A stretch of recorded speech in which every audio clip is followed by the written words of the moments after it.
नमस्कार. संवाद बदलला आणि संपूर्ण कुटुंब बदललं. तुमच्या घरातही सतत गैरसमज, शांतता आणि छोट्या-छोट्या गोष्टीवरून वाद होतात का?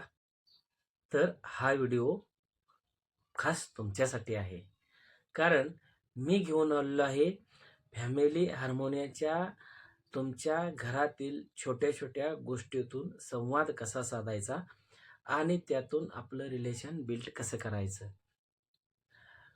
काही महिन्यापूर्वी माझ्याशी एक कुटुंब संपर्कात आलं. घरात सर्व काही होते, पण घरातील लोक एकमेकांशी बोलत नव्हते. चांगली नोकरी होत आहे, पैसा पण भरपूर होता, सुविधा त्याहूनही चांगल्या होत्या. प्रत्येकाला सुख समाधान होतं, पण त्या सुख समाधानामध्ये आनंद नव्हता. नवरा बायकोमधील संवाद कमी झाला होता. मुलं फक्त आणि फक्त मोबाईलमध्ये व्यस्त होते. मोबाईल संपला की टीव्हीमध्ये व्यस्त होते. त्यामुळं आई-वडिलांना वाटत होतं, की त्यांना कोणी समजूनच घेत नाही आहे. बरोबर ना? अशा 3 स्टेजमध्ये होते. मुलगा, त्यांची मुलं आणि त्या मुलाचे आई-वडील अशा 3 स्टेजमध्ये सगळेजण ज्याच्या कामात व्यस्त होते. प्रत्येकाला कुणीही समजून घेत नव्हतं. सर्वजण एकाच घरात राहत होते. पण शरीराने जरी तिथं असेल, तर मनाने खूप म्हणजे खूप दूरवरच होते ते.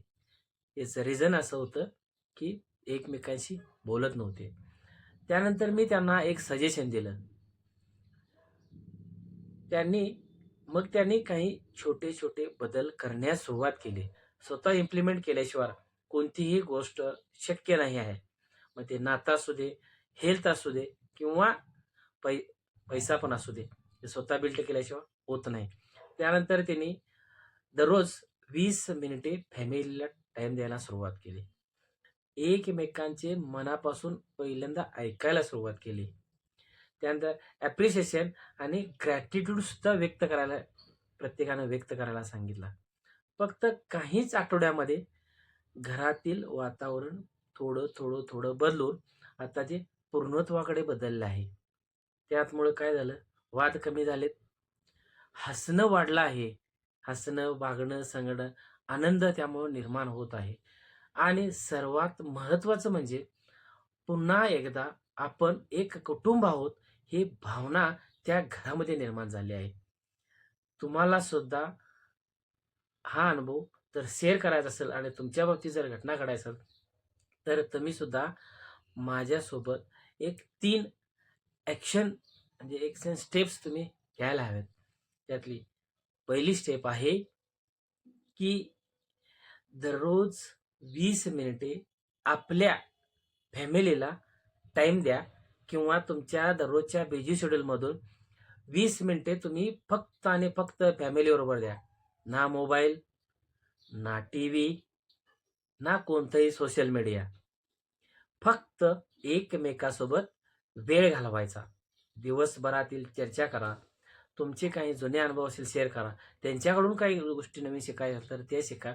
पण त्या फॅमिलीसोबत प्रत्येकानं 20 मिनिटं घालवावीतच.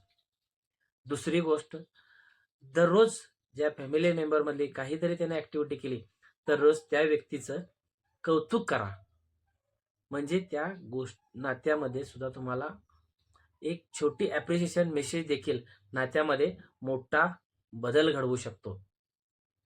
तिसरी पण महत्त्वाची गोष्ट आहे, रागाऐवजी संवाद निवडा. कारण रागानं आत्तापर्यंत कुणाचंही भलं केलेलं नाही आहे. ज्याचं रागावर म्हणजे त्यांच्या मनावर कंट्रोल आहे, तो आपल्या घरात वाद होऊच देत नाही. म्हणून म्हणतो, वाद जिंकण्यापेक्षा नातं जपणं महत्त्वाचं आहे. ह्या सर्व गोष्टी तुम्हाला जर हव्या असतील, तर एक ट्रान्सफॉर्मेशन मेसेज लक्षात ठेवा आणि हा तुमच्यासाठी आहे, सर्वांसाठीच आहे. आनंदी कुटुंब अचानक तयार होत नाही. तर त्यासाठी